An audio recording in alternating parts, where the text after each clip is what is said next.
Amado e bondoso Pai, dá-nos agora mentes e coração aberto para ouvir o Teu ensino.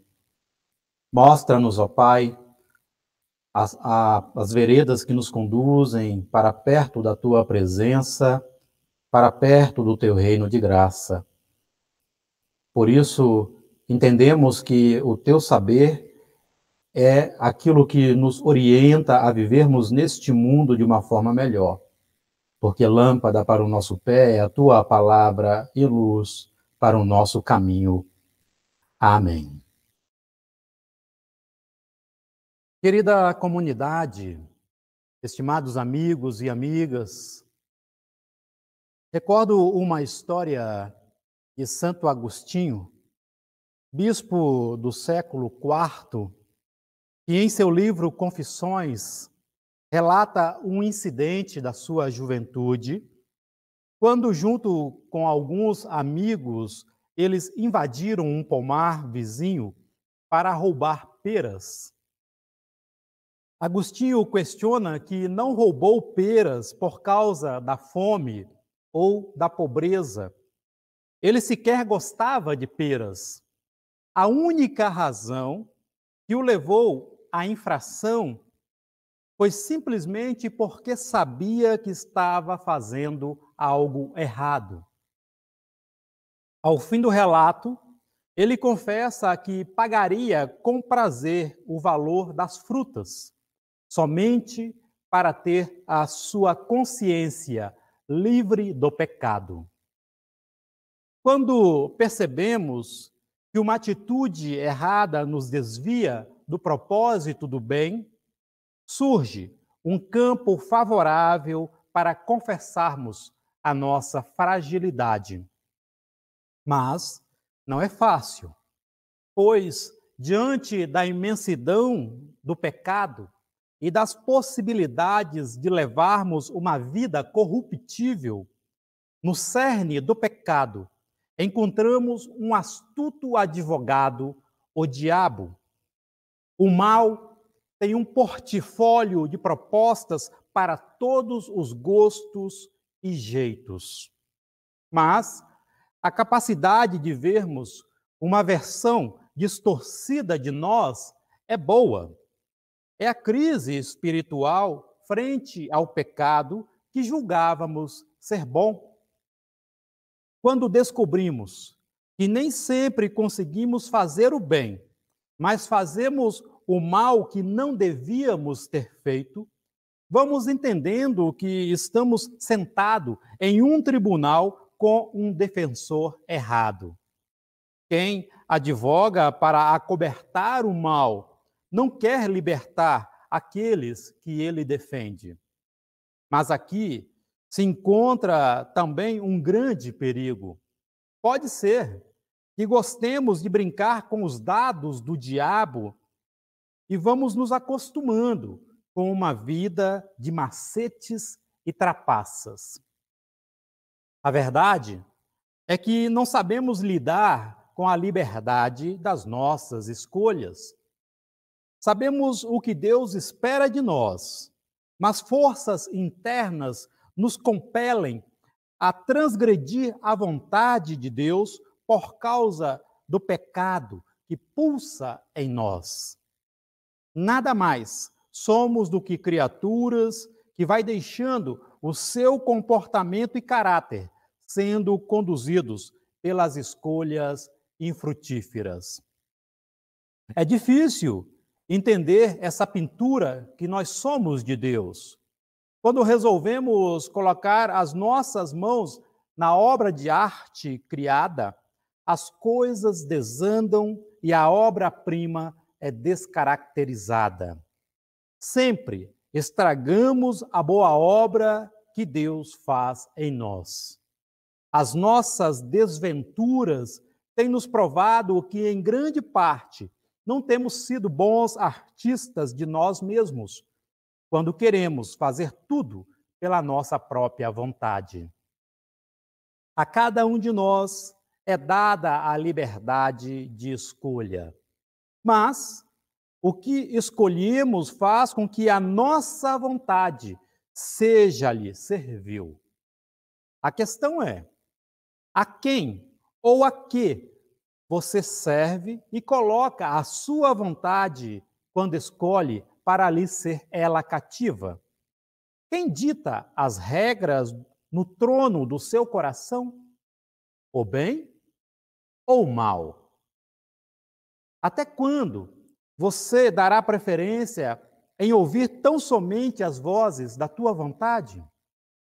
Vontade essa que, muitas vezes, está cercada pelo culto a si mesmo e pelo pecado. O pecado é como uma sombra grudado em nós. Ele se faz nosso amigo, evitando falar sobre assuntos desagradáveis ao nosso ego. O pecado nos ensina que as maiores aventuras só podem ser alcançadas quando burlamos as regras do tabuleiro, quando saboreamos as conquistas que não são nossas, mas que foram tomadas à força do outro, só pelo prazer de se dar bem em tudo. Qual a vantagem de colher frutos, colher louros de sucessos que não são nossos, se o caminho que você percorreu está apodrecido? Se você conhece essa matemática em que 1 mais 1 pode ser o valor que você quiser, então você sabe muito bem o que é pecar e já pecou. Porém, cuidado, a vida não é um blefe que se esconde nas trapaças do pecado o tempo todo. A única pergunta a ser feita é: você se conhece? Será que há alguém que consiga entender a si mesmo? Você é capaz de olhar para a sua própria caricatura humana e se reconhecer nela? Tenho medo das pessoas que se enchem de segurança própria e do convencimento de que o pecado está destruído dentro dele. Cristãos que dizem ter uma relação perfeita com Deus, mas se contradizem, denotando tendências perversas, sem qualquer amor à vida. Paulo vai dizer para essas pessoas: desventurado o homem que sou, quem me livrará do corpo desta morte? Quantas pessoas são bem polidas nas relações, mas são destituídas da capacidade de empatia, de praticar o bem? Vejo cristãos se inflamarem para dizer que Jesus os salvou e quitou a dívida dos seus pecados, mas são pessoas vaidosas, desprezíveis, insensíveis por detrás das máscaras da perfeição. Saber quem somos exige de nós uma autobiografia honesta. Não das nossas qualidades profissionais e como lidamos bem com assuntos de relevância, mas sobre os princípios que definiram e ainda definem as nossas escolhas. Onde foram assentados esses princípios? Precisamos de respostas sinceras quanto aos sentimentos e emoções que se tornaram o nosso interruptor para apagar ou acender a luz divina que deveria reluzir em nosso interior. Quando a luz de Deus é acesa em nós, nos damos conta de que estávamos nos ancorando no porto errado e que o pecado vem causando um furo em nosso barco. Nunca, nunca confiem em colocar o peso do seu corpo para se apoiar no corrimão do pecado. Você vai cair. Não podemos passar a vida inteira justificando os nossos erros em nome da ideia de que errar é humano, porque esses erros não são frutos do acaso, mas das nossas escolhas, de um indivíduo cindido, dividido entre o bem e o mal. Platão Dizia que dentro de cada indivíduo há duas pessoas. Isso define muito bem o duelo que torna cada um de nós o nosso maior inimigo. Pois com frequência a nossa boca fala do que o coração está cheio, seja para o bem, seja para o mal. Porém, quanto mais torto eu me vejo, tanto mais é o bem que vem vencendo. Para que o bem possa falar, o que há de mais ruim em mim precisa ficar exposto. Isso é o que Paulo ensaia em Romanos 7, 15 a 25. Ele olha para si e não gosta muito do que ele vê. Paulo vê alguém que se sustenta na aparência e se dá conta de que é uma pessoa desmoronando. Ele vê alguém tão cheio de si, mas vazio da fé em Deus. Paulo vê uma alma desavisada que desviou sua jornada para longe da cruz e da segurança em Deus.